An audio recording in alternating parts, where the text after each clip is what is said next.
여러분 안녕하세요. 임신영입니다. 이번에는 신경섬유종증 뉴로파이브로마토시스에 대해서 알아보겠습니다. 신경섬유종증이란 무엇일까요? 신경섬유종증은 뇌, 척추, 신경과 피부에 영향을 미치는 신경피부 증후군에 해당합니다. 신경섬유종증은 이름이 시사하는 것처럼 신경섬유종이라는 것이 특징적인 소견인데 이것이 신경섬유종입니다. 이렇게 하나나 두 개가 나타나기도 하고 셀 수 없을 만큼 많은 수의 신경섬유종이 나타나기도 합니다. 이것을 신경섬유종이라고 하는 것은 현미경으로 보면 말초신경섬유를 둘러싸고 있는 슈반세포와 말초신경을 지지하는 다른 세포로 구성된 암이 아니라 양성의 성장물입니다. 피부 아래의 작은 덩어리로 감지될 수 있는 신경섬유종이고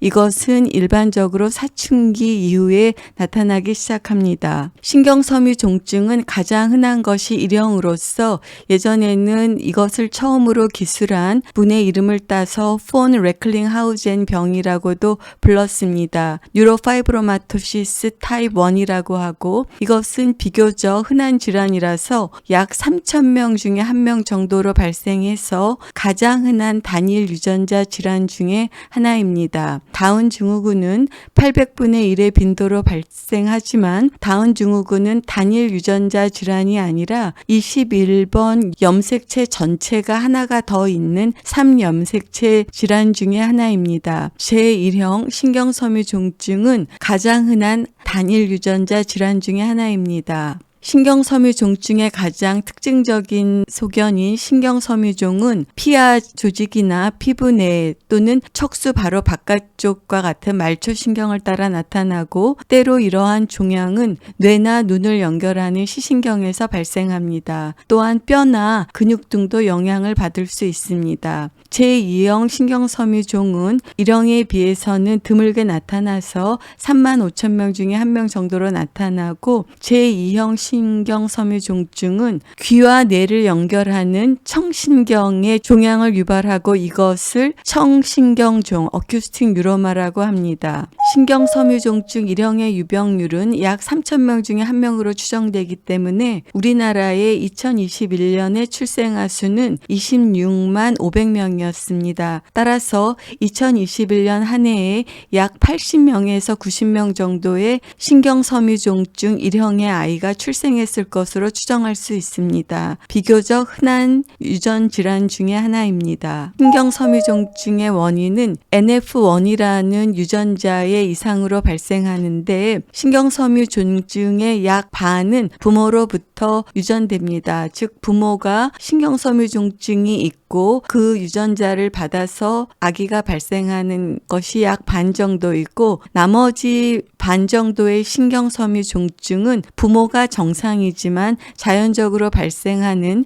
유전자의 돌연변이에 의한 것입니다. 따라서 이러한 경우에는 가족 병력이 없습니다. 신경섬유종증의 증상에 대해서 자세히 알아보겠습니다. 특징적인 증상 중에 하나가 밀크 커피색의 반점이 나타나는 것입니다. 카페올레 스팟이 나타나고 밀크 커피색의 이러한 반점이 전신에 나타날 수 있습니다. 신경섬유종증이 아닌 정상인에서도 이와 같은 밀크 커피색 반점이 나타날 수가 있습니다. 그러나 신경섬유종증이 아닌 아이에서 3개 이상의 밀크 커피색 반점이 나타날 확률은 매우 드물기 때문에 밀크 커피색 반점이 6개 이상 나타난다면 그것은 신경섬유종증 1형을 시사할 수 있는 대표적인 증상입니다. 밀크 커피색 반점은 출생 시에 나타나기도 하지만 주로 생후 1, 2세 이후에 나타나게 됩니다. 사춘기 이전에는 약 5mm 이상의 6개 이상의 밀크색 반점이 있거나 사춘기 이후에는 1.5cm 이상의 6개 이상의 밀크색 반점이 있을 경우에 신경섬유종증 1형을 의심할 수 있습니다. 밀크 커피색 반점은 성장함에 따라 크기도 함께 커지고 색도 진해집니다. 겨드랑이나 사타구니 쪽에 주근깨가 나타납니다. 지금 보시는 것처럼 밀크 커피색 반점과 같은 색을 띠지만 매우 작아서 주근깨처럼 보이는 것입니다. 겨드랑이나 사타구니 등과 같이 피부가 접히는 곳에 주근깨가 나타나고 이와 같은 피부 접합부의 주근깨는 신경섬유종증 1형에서 약 90% 이상에서 나타나는 매우 흔한 질환이기 때문에 진단하는 데 매우 중요합니다. 이와 같은 주근깨가 처음으로 나타나는 시기는 약 3세에서 5세입니다. 아이가 1, 2세에 여러 개의 밀크커피 반점이 나타나서 신경섬유종증 1형이 의심이 된다면 겨드랑이나 사타구니에 주근깨가 있는지를 확인하는 것이 조기 진단을 내리는데 매우 중요합니다. 그다음에 가장 중요한 증상 중에 하나가 신경섬유종이입니다. 턱에 나타나는 신경섬유종이고 어깨에 나타나는 신경섬유종입니다. 또는 이러한 신경섬유종이 셀 수 없을 만큼 많이 전신에 나타나는 경우도 있고 이와 같이 매우 복잡한 형태로 굉장히 크게 신경섬유종이 나타나는 경우가 있습니다. 이와 같이 복잡한 형태로 나타나는 신경섬유종을 총상신경섬유종, 플렉시폼 뉴로파이브로마라고 합니다. 이와 같은 총상신경섬유종은 얼굴과 머리에 가장 많이 나타나고 그 다음에 팔다리에 나타납니다. 총상신경섬유종증은 보기에 안 좋을 수 있고 그리고 통증을 유발할 수 있고 이것이 커지면 기능에 영향을 줄 수 있습니다. 신경섬유종 뉴로파이브로마는 신경섬유종증 1형의 대표적인 증상입니다. 신체 어디에서나 나타날 수 있고 계속 지속됩니다. 그리고 복잡한 형태로 나타나는 총상신경섬유종은 신경섬유종증 1형에서 다 나타나는 것은 아니라 약 3분의 1에서 발생합니다. 이러한 총상신경종이 점점 커져서 외관에 손상을 입히거나 뼈의 생성과 기능에 방해를 줄 수 있습니다. 총상신경섬유종의 치료제가 최근에 상용화되었습니다. 셀루메티닙이라고 하는 약이고 이것은 총상신경섬유종이 있는 2세 이후의 사람에게 사용할 수 있습니다. 셀루메티닙이 효과가 있느냐에 대한 메타 분석입니다. 셀루메티닙이 효과가 있다고 보고하고 있고 그리고 총상신경섬유종이 진행하지 않도록 막을 수 있다고 알려져 있습니다. 셀루메티닙은 총상신경섬유종이 있는 경우에 진행을 막는 데 효과가 있습니다. 또한 신경섬유종증 1형 환자에서 나타나는 대부분의 종양은 양성이지만 드문 경우에는 악성, 암으로 진행될 수가 있습니다. 약 16%에서 암이 발생하는 것으로 보고되고 있습니다. 신경섬유종증 1형에서 나타나는 신경섬유종이 약 5 내지 10%가 악성 말초신경초증이라고 하는 암종으로 악성화될 수 있습니다. 악성 변형이 되는 첫 번째 증상은 통증이 나타나고 매우 딱딱하게 느껴지기 때문에 의심이 될 때는 종합적인 검사가 필요합니다. 또한 신경섬유종증 타입 1에서는 눈에 특히 홍채에도 결절을 보일 수 있고 이와 같은 홍채에 나타나는 결절을 리쉬 노듈이라고 합니다. 안과적인 문제 리쉬 결절은 색은 홍채와 유사하고 신경섬유종증 1형에서 안과적으로 가장 흔한 증상입니다. 리쉬 결절은 대부분의 환자에서 발견할 수 있기 때문에 한 가지 피부 증상만 있는 환자에서 신경섬유종증 1형을 진단하고 감별하는 데 유용합니다. 최근에는 눈에 있는 맥락막이라는 곳에 신경섬유종증 1형이 있을 때 대부분의 환자에서 맥락막에 이상이 있는 것으로 알려져 있습니다. 눈에서 뇌로 가는 시신경에 시신경 교증이 발생한 것입니다. 두꺼워져 있는 것을 볼 수 있습니다. 시신경 교증은 사춘기 이전에 발생해서 시신경의 손상을 일으킬 수 있습니다. 대부분의 시신경 교증은 약 4 내지 6세 정도에 발생해서 시각에 문제를 줄 수 있습니다. 또한 신경섬유종증 1형 환자에서는 성조숙증이 올 수 있는데 특히 시신경 교증이 있을 경우에 시신경과 뇌하수체가 가까이 있기 때문에 뇌하수체의 기능에 영향을 줘서 성조숙증이 올 수 있습니다. 또한 가장 중요한 특성 중에 하나가 고래 이형성증이 있을 수 있습니다. 다리뼈나 머리뼈에 이형성증이 있어서 주로 아동기에 발생합니다. 머리뼈에 이상이 있을 경우에 안면 비대칭이 나타날 수 있고 신경섬유종증에서 척추측만증이 흔하게 나타납니다. 가장 흔한 뼈의 이상으로는 종아리뼈가 이렇게 휘어져 있는 것이고 이것이 약해서 골절이 되게 되면 잘 붙지 않아서 가관절을 형성하게 되고 걷는 기능에 영향을 심하게 받을 수 있습니다. 또한 신경섬유종증 일형 환자의 일부에서는 척추에 이상이 있어서 심한 척추측만증이 나타납니다. 그것이 계속 진행할 수 있고 심한 경우에는 수술이 필요한 경우가 있습니다. 신경섬유종증 일형 환자에서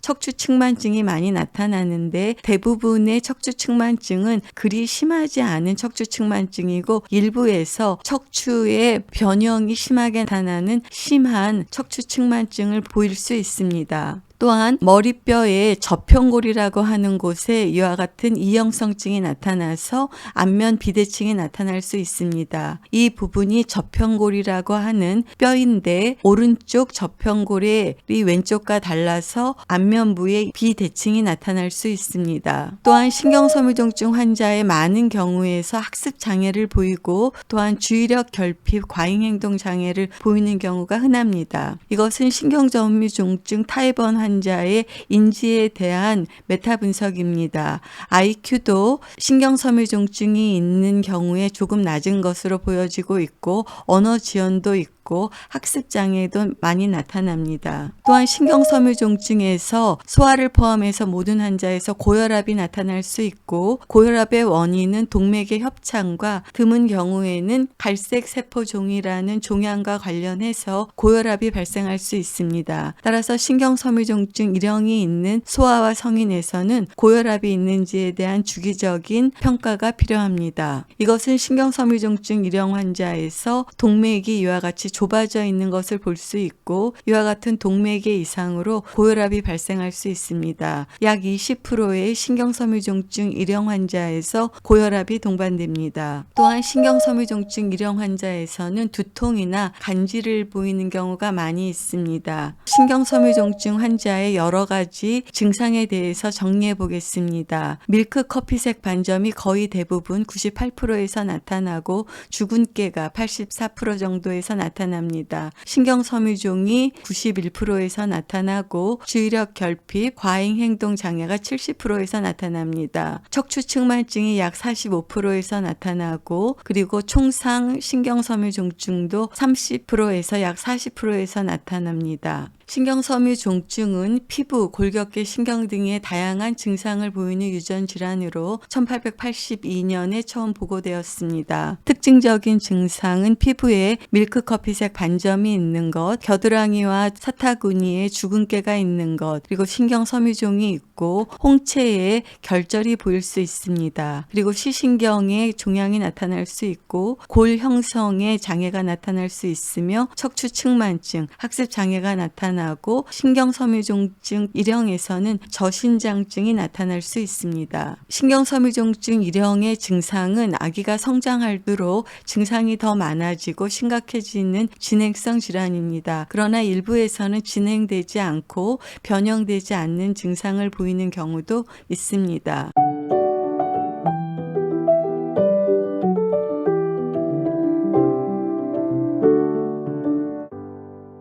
신경섬유종증은 뉴로파이브로민이라는 유전자의 돌연 변이로 발생하고 이 유전자가 만드는 단백질인 뉴로파이브로민이 기능을 못해서 여러 가지 증상이 발생합니다. 우리 세포에는 세포가 분열하고 성장하기 위해서는 RAS라는 단백질의 기능이 매우 중요합니다. RAS 단백질이 활성화되어야 세포의 성장과 증식이 일어나는데 뉴로파이브로민이라는 단백질은 이 RAS 단백질이 활성화되지 않고 이 RAS 단백질을 억제하는 기능을 합니다. 따라서 뉴로파이브로민 단백질이 적절하게 기능을 하여야 세포의 성장과 증식이 적절하게 이루어질 수 있는데 신경섬유종증 일형에서는 뉴로파이브로민이 기능을 하지 못하기 때문에 세포의 성장과 증식이 과도하게 일어나서 뉴로파이브로마, 신경섬유종과 여러 가지 증상이 나타나게 됩니다. 신경섬유종증의 염색증의 원인은 NF1 유전자의 돌연변이에 의해서 나타납니다. 이 유전자는 17번 염색체에 위치하고 이 유전자는 뉴로파이브로민이라고 하는 단백질을 만듭니다. 이 뉴로파이브로민이라는 단백질은 RAS를 통한 신경 전달 경로를 억제하는 기능을 하게 되는데 신경섬유종증 1형에서는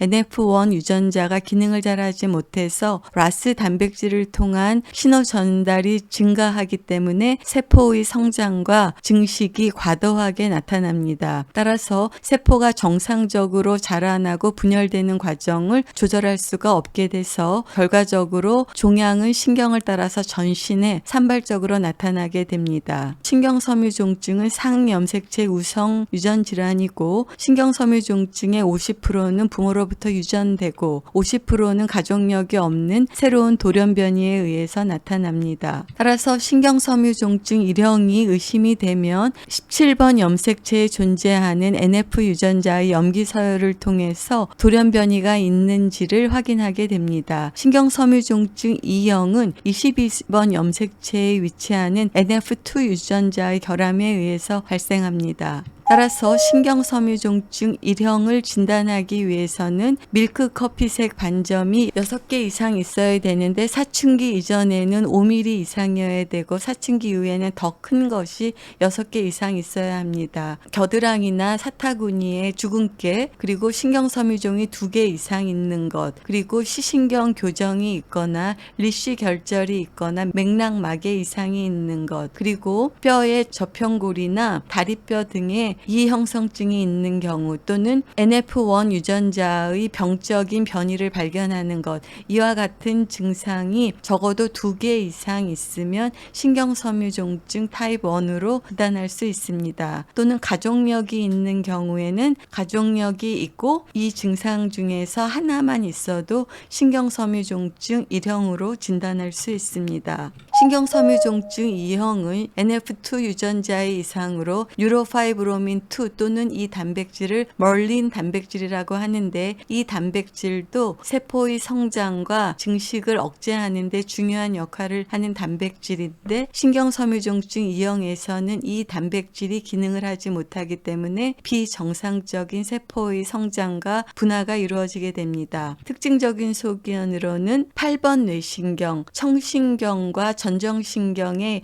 양쪽에 종양을 보이게 됩니다. 종양이 있으면 신경섬유종증 2형으로 진단할 수 있습니다. 또는 가족 내에서 신경섬유종증 2형이 있을 경우에는 한쪽에만 있어도 신경섬유종증 2형으로 진단할 수 있습니다. 또는 가족에서 신경섬유종증 2형이 있고 다른 곳에 종양이 있을 때 이러한 경우에도 신경섬유종증 2형으로 진단할 수 있습니다. 오늘은 신경섬유종증에 대해서 알아보았습니다. 신경섬유종증은 피부, 골격, 신경계에 다양한 임상 증상을 보이는 유전 질환입니다. 가장 흔한 신경섬유종증 1형의 특징적인 증상에 대해서 알아보았습니다. 피부에 밀크 커피색 반점이 6개 이상 존재하고 그리고 겨드랑이나 사타구니에 주근깨가 있습니다. 그리고 여러 개의 신경섬유종이 보이고 그리고 홍채에 리쉬 결절이 있고 시신경에도 종양이 있을 수 있습니다. 머리뼈나 다리뼈에 골 형성의 이상이 나타날 수 있고 척추측만증이 흔히 나타납니다. 학습장애도 나타나고 저신장증이 나타날 수 있고 일부에서 성조숙증이 나타날 수 있습니다. 오늘은 신경섬유종증에 대해서 알아보았습니다. 여러분 경청해 주셔서 감사합니다.